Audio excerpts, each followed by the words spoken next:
Le caractère de Christ en toi et en moi, c'est ça le fruit de l'esprit. Et la première et la plus grande manifestation du fruit de l'esprit dans la vie d'un chrétien, pour que les gens puissent savoir que tu détiens ce fruit de l'esprit, qu'est-ce qui caractérise ce fruit-là en toi? C'est l'amour. Amen. Amen. Je répète que c'est l'amour. L'amour envers ton Dieu, l'amour envers ton prochain, l'amour envers toi-même. Amen.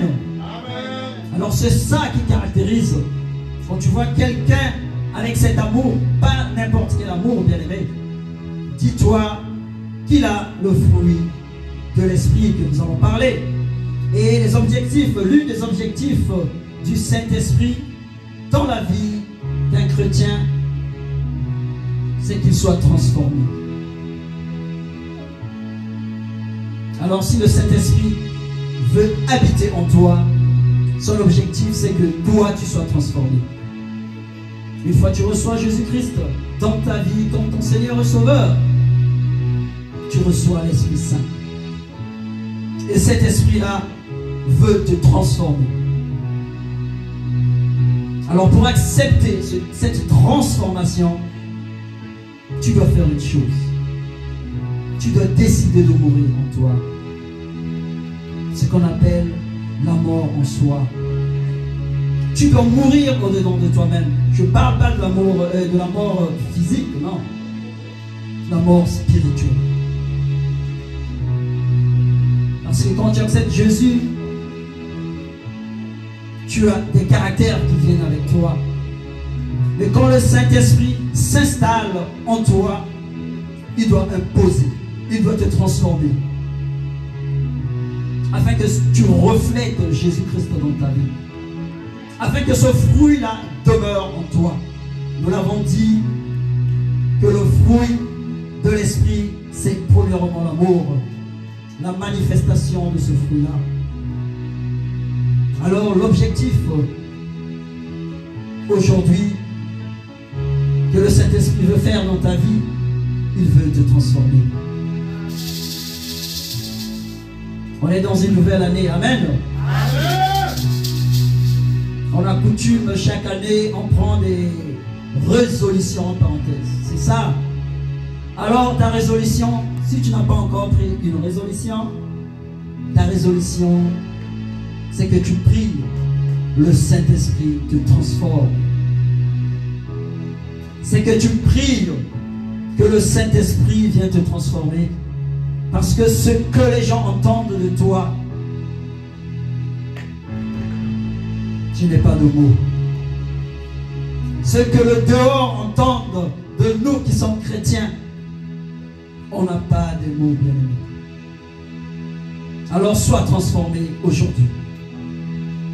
Je sais que c'est un processus, mais tu dois l'accepter. Tu dois l'accepter afin que cet esprit-là demeure en toi. Alors, sur quoi la mort en soi? Dans la vie de tous les jours, nous devons régulièrement crucifier les mauvais désirs. Nous sommes appelés à crucifier les mauvais désirs de la chair qui nous empêche de suivre Christ. C'est ça la mort en soi. Tu dois crucifier ce que tu sais que c'est pas bon. Parce que dans sa parole, il dit, si quelqu'un sait ce qui est bien, ce qui est bon, et il ne le fait pas, il commet un péché. Alors tu vas commencer à crucifier tout ce qui ne glorifie pas l'Éternel dans ta vie. Un à un. C'est ça le début de la transformation. Tu dois être transformé. Tu reflètes l'image de Jésus-Christ. Tu es l'ambassadeur de Jésus-Christ. On sait tous ce que c'est qu'un ambassadeur. Il représente son pays. Alors nous sommes là pour représenter notre pays, pour représenter ce Dieu-là qui est Jésus-Christ. Tu dois accepter d'être transformé. Tu dois accepter d'être transformé afin que le Saint-Esprit demeure en toi, pour que le fruit de l'Esprit-là demeure en toi. Alors dans Galates 2, le verset 20, la parole de Dieu nous déclare: j'ai été crucifié avec Christ, et si je vis, ce n'est plus moi qui vis, c'est Christ qui vit en moi.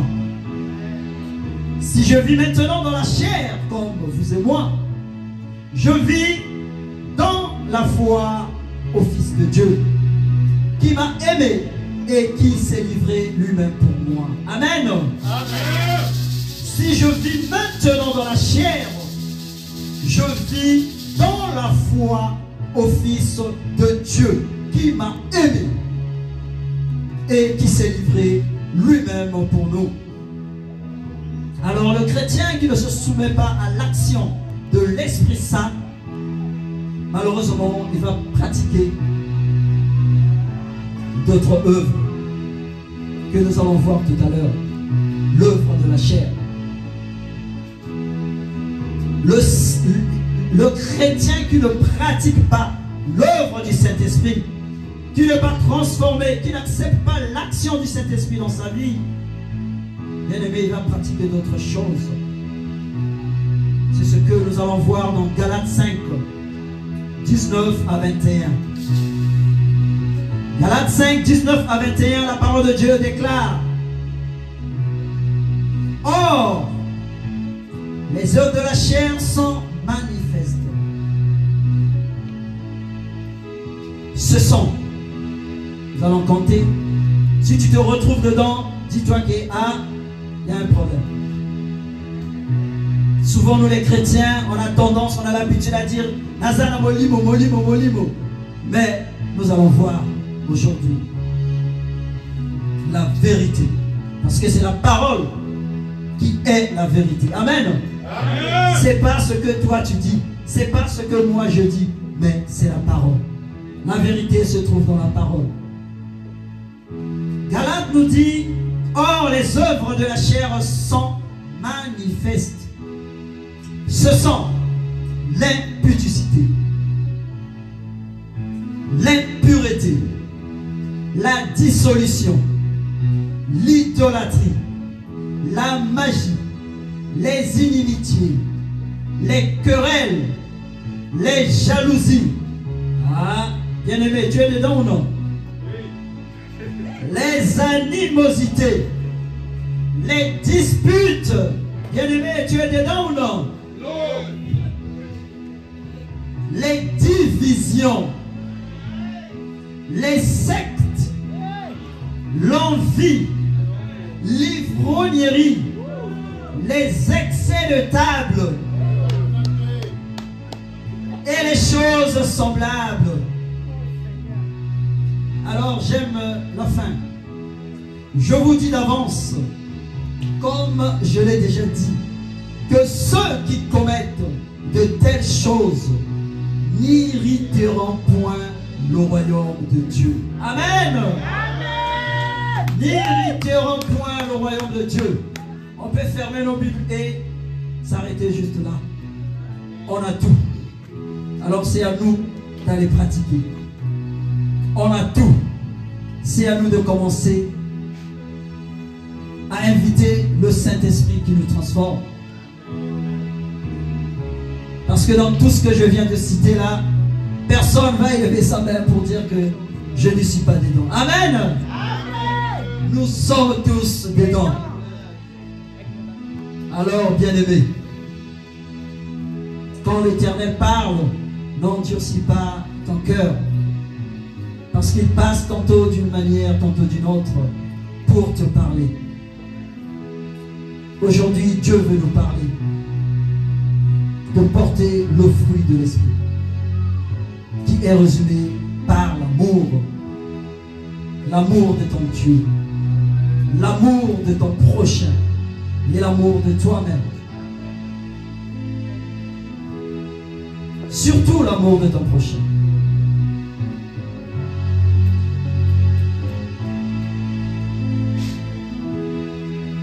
Alors, si tu portes la majorité des points qui se trouvent dans ce verset, bien-aimé, tu dois fléchir les genoux. Tu dois fléchir les genoux. Parce que le temps est venu.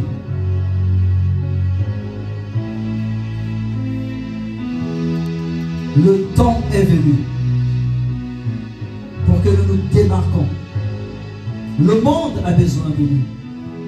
Le dehors a besoin de nous. Oui, c'est vrai. Nous allons sortir pour aller évangéliser, gagner les âmes. Mais toi-même, est-ce que tu es gagné en toi-même? Tu ne peux pas sortir pour aller gagner des âmes si aussi longtemps qu'en toi-même, il n'y a pas le feu, il n'y a pas cette puissance-là qui est le Saint-Esprit, qui est le fruit du Saint-Esprit. Comment vas-tu faire?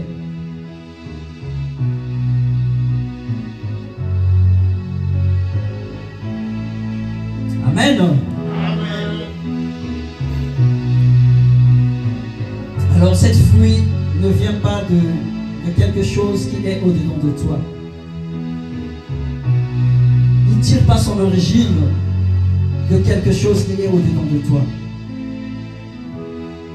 Mais c'est Dieu. Mais c'est Dieu qui te donne cela.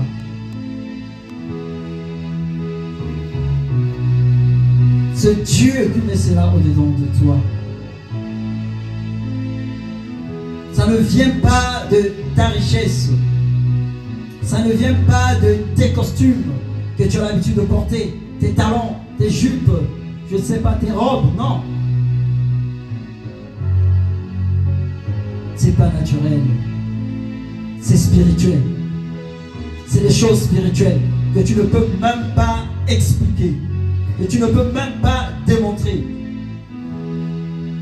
Quand j'entends souvent les chrétiens disent que j'ai la foi, est-ce que tu peux démontrer cela, cette foi-là, que tu déclares chaque jour, j'ai la foi, ça se demande.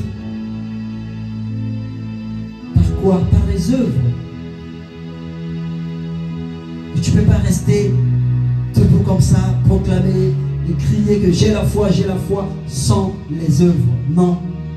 Ta foi, elle est morte. Amen.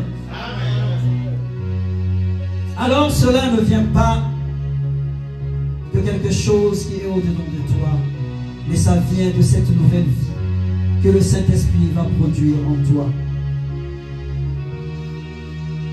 Lorsque le Saint-Esprit prend la première place dans ta vie, c'est ce fruit-là qui va jaillir. C'est ce fruit-là qui va déposer au-dedans de toi. Le fruit de l'Esprit.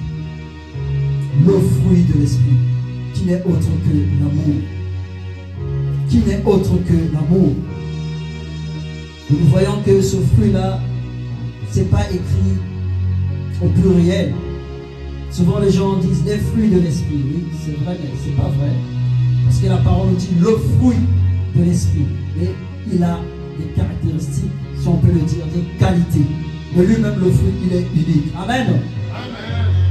Comme la lumière, quand tu allumes, disons, la lampe dans ta maison, ou quand tu vois le dehors, quand la lumière est claire, il y a plusieurs, je dirais, couleurs qui se reflètent.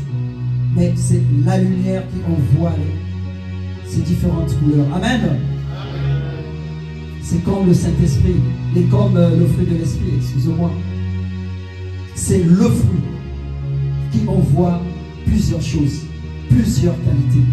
Amen. Est-ce que connaissons-nous les qualités du fruit de l'Esprit? Alors, c'est ce que nous allons lire. chaque qualité va déterminer ce que c'est que le fruit de l'esprit. Lisons la parole dans le livre de Galates 5, le verset 22.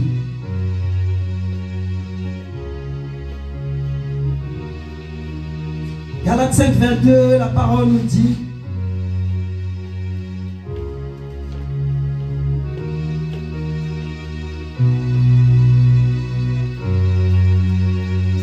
mais le fruit de l'esprit, c'est l'amour, la joie, la paix, la patience, la bonté, la bénignité, la fidélité, la douceur et la tempérance. Amen. Amen. Est-ce que tu te retrouves dedans? Dans ces fruits de l'esprit, est-ce que tu te retrouves? Amen. Il y a quelque chose qui est en toi. Amen. Mais tout doit être en toi. Pas juste une chose. On a dit au commencement que seul le fruit énonce ses qualités. Donc si tu prends le fruit, tu as tout. Alors comment se fait-il? Tu as un et tu n'as pas le fruit. Il y a un problème. Il y a un problème. Amen. Amen. Alors que Dieu nous aide afin que nous puissions refléter ce fruit-là. Afin que chacun de nous puisse être les qualités du fruit de l'esprit. Parce que c'est important pour nos chrétiens. Nous qui sommes des ambassadeurs de Christ.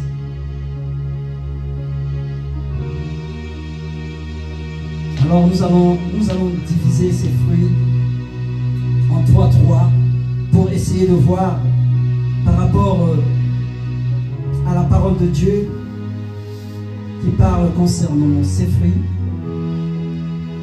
Alors nous allons prendre l'amour, la joie et la paix. Ces 3 premiers, nous les désignons comme étant le caractère du chrétien. L'amour, la joie et la paix. Nous désignons cela comme étant le caractère de chrétien, du chrétien, suite à son salut en Jésus-Christ. Alors nous allons lire dans le livre de Romains, chapitre 14, le verset 17. Est-ce que nous aimons la parole de Dieu? Soyons connectés, bien-aimés. Soyons éveillés et connectés. C'est très important.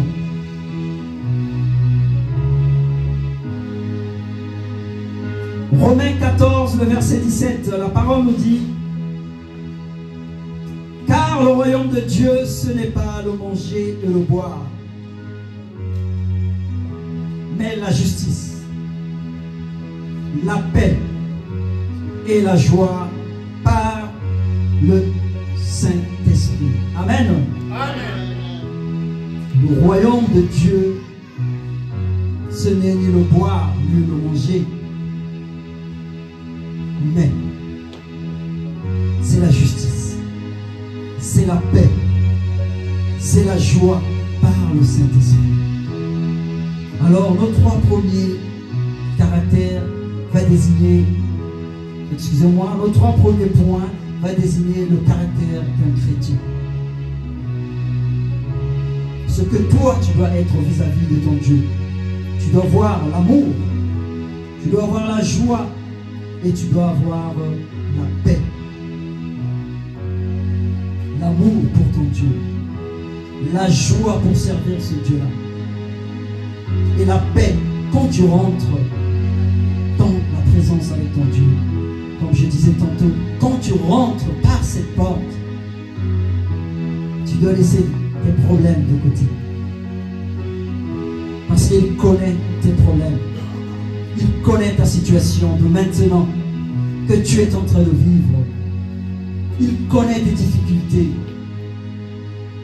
Et tu dois être en paix. Je vous laisse ma paix. Je vous donne ma paix.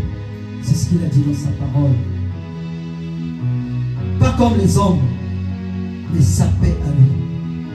Donc quand tu rentres en ce lieu, sois en paix. Sois en paix. Aie de l'amour pour ton Dieu. Aie de la joie pour le servir. Et sois en paix. Amen. Amen. Car le royaume de Dieu, ce n'est pas le manger et le boire. Notre deuxième point, nous allons prendre les trois suivants, qui est la patience, qui est la bonté et qui est la bénignité. Alors la bénignité, c'est, on peut dire comme la bienveillance, on peut dire comme le service. Alors la patience, la bonté et la bienveillance, le service. Les trois suivants, c'est le comportement du chrétien envers son semblable. Le comportement du chrétien envers son frère, envers sa sœur.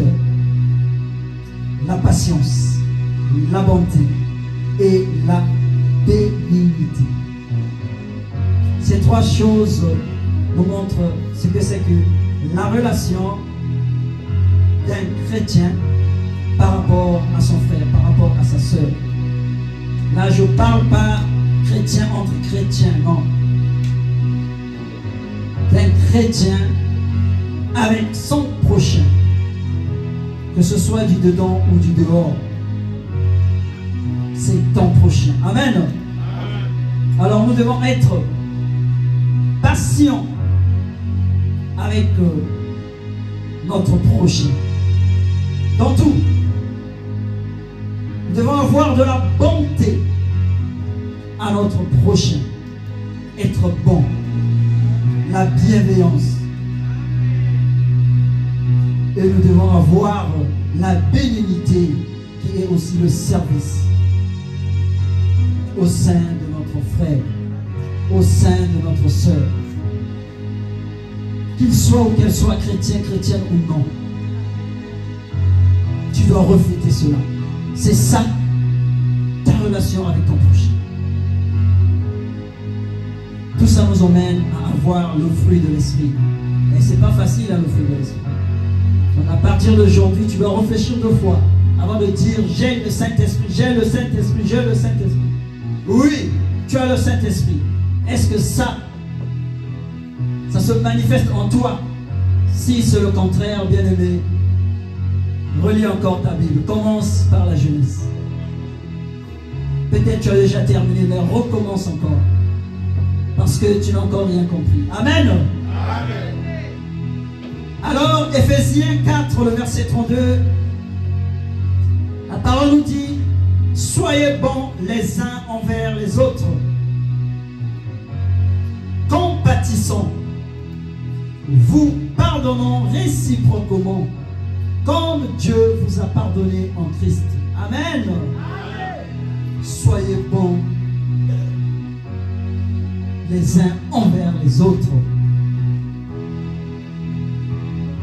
Soyez bons les uns envers les autres, vous pardonnant réciproquement. Ça, c'est pour toi, bien. C'est pour ta relation avec ton ami, ton prochain. Et le troisième point, les trois derniers, nous avons la fidélité, nous avons la douceur et la tempérance.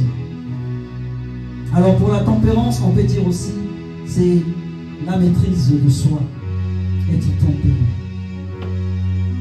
Alors ces trois derniers, malheureusement, c'est notre combat de tous les jours. Malheureusement, c'est ce que nous allons encore et encore travailler. la fidélité, la douceur et la maîtrise de soi. Toi, en tant que chrétien, tu demeures fidèle dans la douceur et maître de toi-même. La fidélité, qui est la foi. Tu dois avoir foi en toi-même, premièrement. Parce que le chrétien d'aujourd'hui n'a plus foi en lui-même. Il se dit chrétien, mais au-dedans de lui, il n'y a plus de foi. Le chrétien, les nouveaux chrétiens, le chrétien de l'année 2024, n'ont plus la foi. Quand ils entendent qu'il y a un prédicateur à gauche, et tous y vont. Parce qu'il y a la guérison, parce qu'il y a la bénédiction, parce qu'il y a la délivrance. Quand ils entendent un prédicateur à gauche, ils vont. Bien-aimé, et la foi. La parole de Dieu nous dit que sans la foi,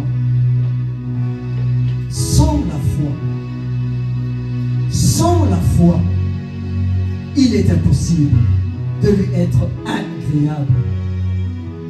Sans la foi, alors ça doit être au-dedans de toi. Ça doit être une arme pour toi. C'est ton combat à partir de maintenant de te cultiver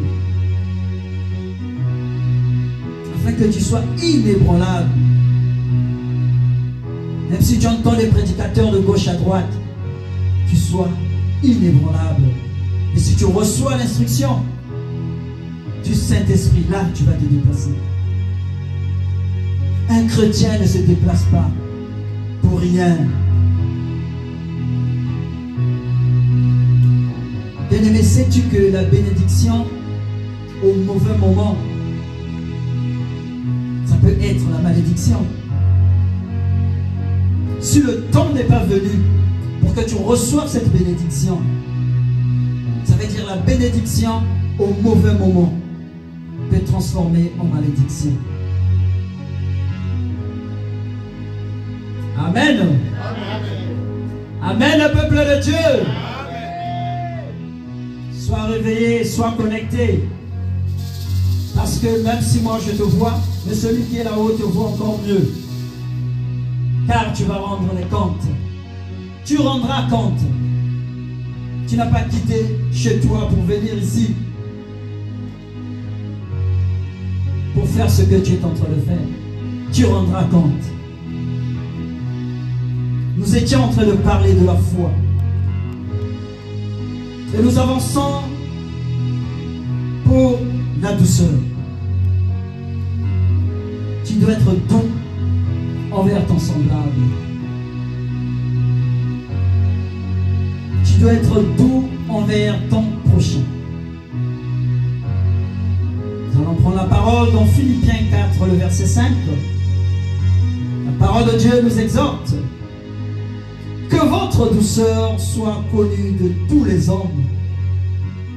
Le Seigneur est proche. Que votre douceur soit connue de tous les hommes. Que ta douceur soit connue de tous les hommes. C'est pas ta douceur quand tu es ici à l'église.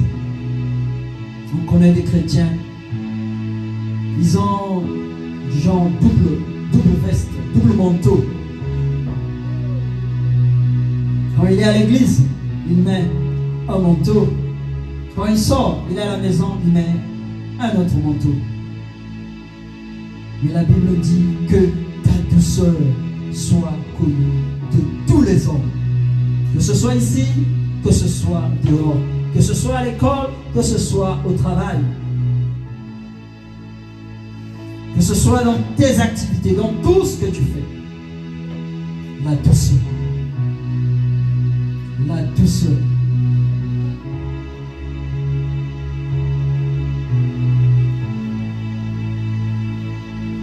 ensuite, c'est la tempérance, la maîtrise de soi. Tu dois être maître de toi-même.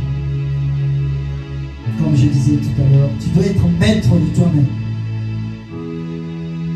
Ne cloche ni à gauche ni à droite. Ne sois ni chaud ni froid.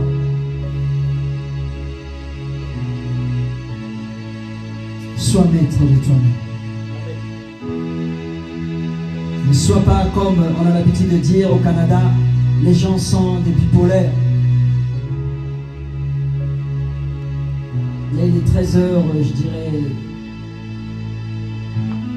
17 minutes. À 13h17, il est gentil, il est bon. À 13h20, il change. Tu peux même plus le reconnaître. Ça ne doit pas être de nous, bien-aimés. Sois maître de toi-même. Sois maître de toi-même, de tes décisions. Sois maître de chaque pas que tu vas poser. Sois maître de toi-même. Amen. Parce que si tu ne l'es pas, c'est la société qui va t'apprendre à marcher. C'est notre société qui va nous apprendre à marcher. On entend tous ce qui se passe dans ce monde, dans les réseaux sociaux. Bien-aimé, sois maître de tout. Sois maître de toi-même. Que la douceur soit connue de tous les hommes. Cette douceur doit venir de toi.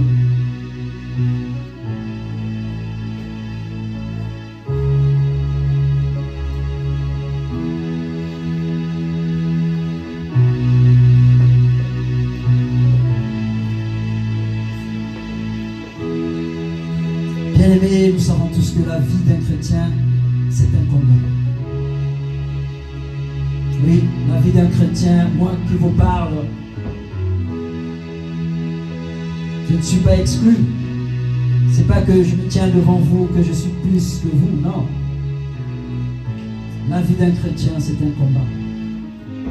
Ce que tu es en train de combattre, moi pareillement, je fais la même chose. Entre la chair et l'esprit, entre le désir charnel et le fruit de l'esprit, il y a un combat. Ça va pas cesser, ça va continuer. Mais Dieu dit, prends courage. Dieu te dit aujourd'hui, prends courage. Prends courage. Ne sois pas découragé. Ne sois pas découragé. Que la chair ne prenne pas le dessus dans ta vie. Prends courage.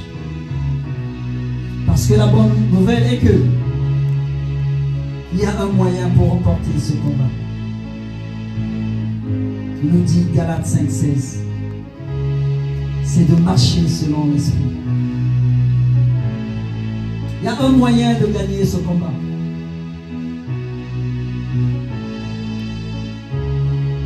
Tu dois marcher selon l'esprit. Ainsi, tu ne vas pas accomplir les œuvres de la chair. Tu dois marcher selon l'esprit. Et tu te poses la question à savoir comment je vais y arriver. Alors j'ai quelque chose pour toi. J'ai quelques points que tu peux commencer. Elle n'est pas exhaustive, la liste. Mais pour y arriver, tu dois premièrement développer l'écoute de la voix de Dieu. L'écoute du Saint-Esprit. Tu dois développer cette écoute au-dedans de toi. Tu dois suivre ses directives. Alors, on a l'écoute, on a les directives, et tu dois obéir à ses ordres en lui faisant confiance, en dépendant de lui. alors tu dois développer l'écoute. Tu dois suivre ses directives et tu dois l'obéir. Voilà comment tu peux surmonter le combat de la chair. Le Saint-Esprit est déjà au-dedans de toi. N'aie pas peur. Ne te dis pas que tu n'as pas cet esprit-là. Non, il est au-dedans de toi. Parce que du moment où tu as donné ta vie à Jésus-Christ, l'Esprit est venu en toi. Alors, tu vas commencer le travail pour cette année 2024. Tu as la résolution à faire. Tu dois te laisser être transformé par l'Esprit Saint afin que tu reflètes ce que c'est que le fruit de l'Esprit. Un seul fruit, il n'y en a pas beaucoup. Un seul fruit.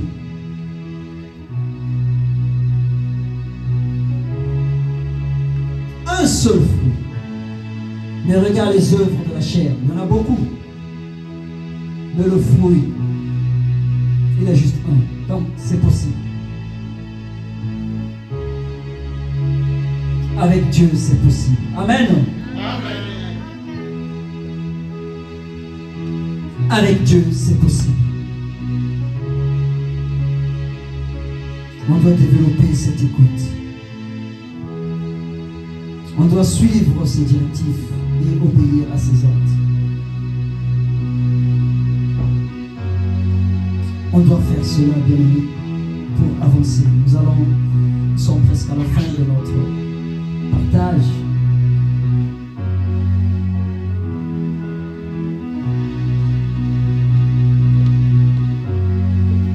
Bien aimé, il est parfois difficile de faire la distinction entre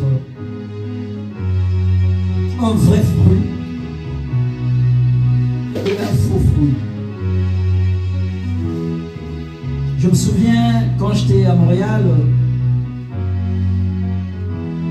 j'étais dans la maison d'une connaissance et sur sa table, il y avait beaucoup de fruits. Mais c'était mélangé. Il y avait des bons et des mauvais fruits. Alors, j'avais tendance d'aller prendre le mauvais fruit. Je me disais que c'était la même chose. Amen. Et quand je m'approchais, j'ai tenu. Quand j'ai essayé de goûter, c'était du plastique. C'était du plastique. Alors le bon fruit était de l'autre côté. Nous aussi chrétiens, nous sommes pareils. Nous reflétons la même chose. Laisse-moi te le dire.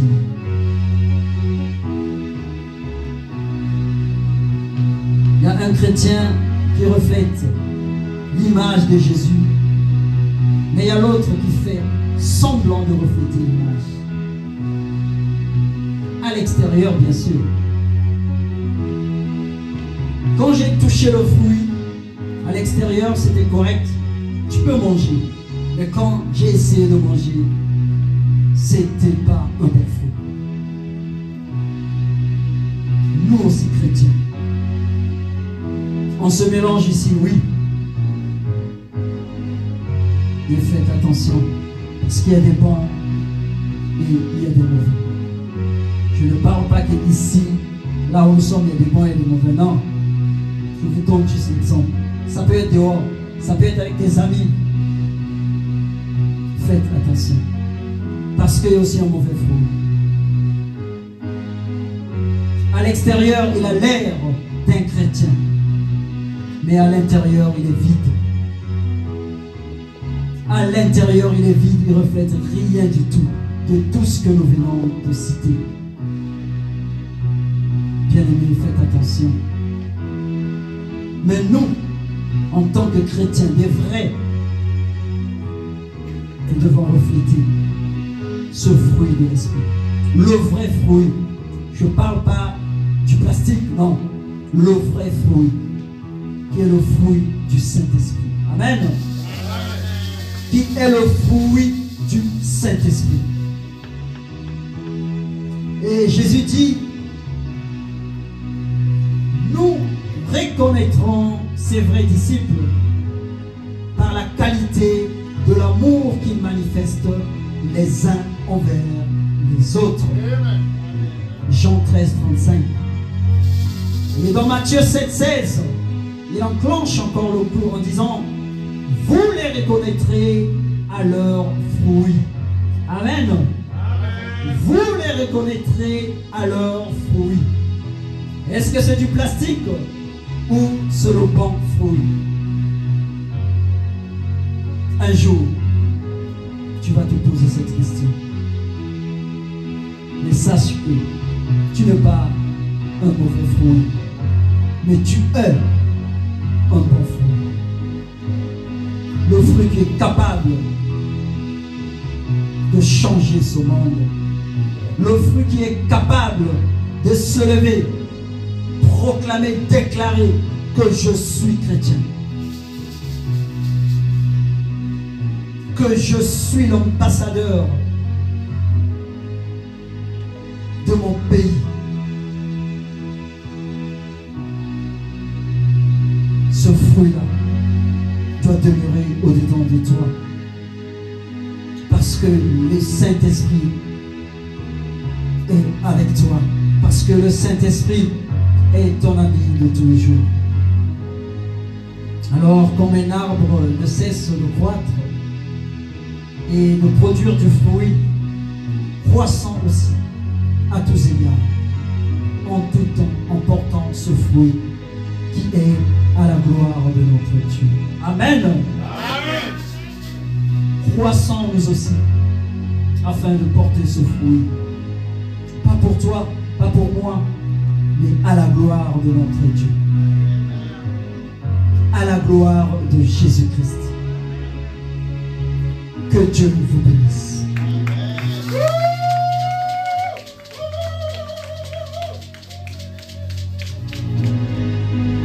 Tu as des questions, tu as des problèmes. Je t'annonce ce Dieu-là. Le Dieu qui répond. Le Dieu qui répond. Au cœur humble. Le Dieu qui va commencer à te répondre pour cette année 2024. Cette bonne année 2024. Le Dieu qui connaît tes soucis. Il te connaît. Alors bien aimé, nous allons nous lever pour dire un mot à ce Dieu-là. Ce Dieu-là qui est saint. Est-ce que tu as quelque chose à lui dire? Est-ce que tu as quelque chose qui t'a échappé durant notre exhortation? Alors élève ta voix. Dis-lui ce que tu as besoin. Dis-lui ce qui te tourmente. Il a dit, invoque-moi et je te répondrai. Cherche-moi et tu me trouveras. Alors dis-lui, parle-lui, parle-lui ce qui te tourmente dedans de toi.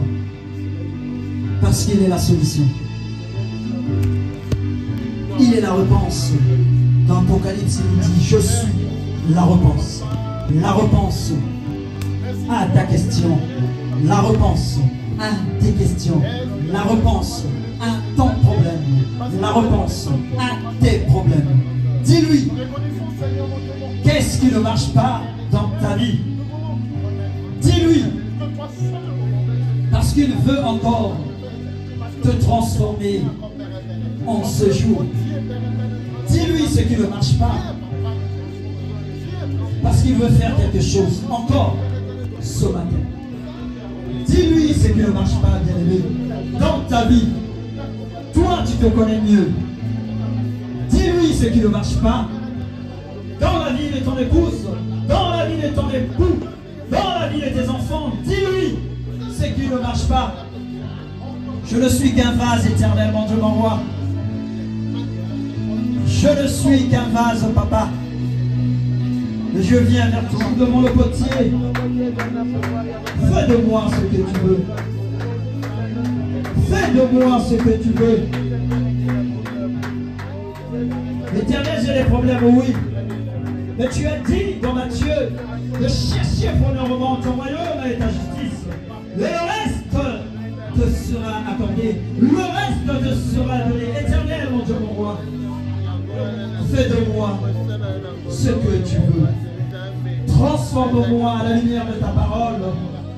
Que je reflète, oh Éternel, mon Dieu, mon roi, ce que tu nous as enseigné, ce que tu nous as exhorté ce matin. Je sais que ça ne vient pas de moi-même. C'est pas quelque chose de naturel, mais c'est quelque chose qui vient du spirituel. Oh Éternel, transforme-moi.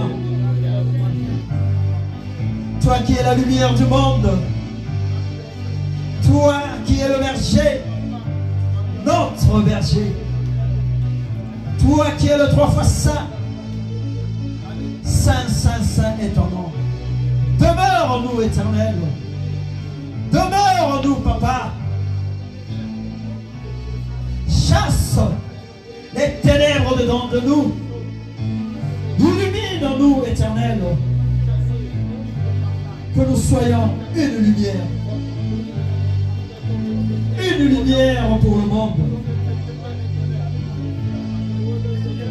Car ce monde attend avec un ardent désir la révélation de tes fils, la révélation de tes enfants. Demeure en nous, Emmanuel. Oh, jour. Par nous-mêmes, nous sommes incapables.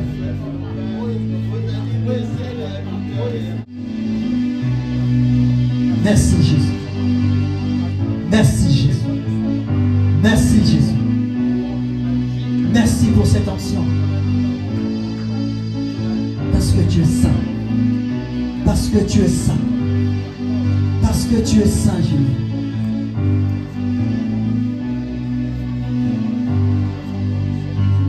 Oh, saint, saint, saint et éternel. Toi qui as fait ciel et terre, je t'adore en ce jour. Je t'adore en ce jour, Papa.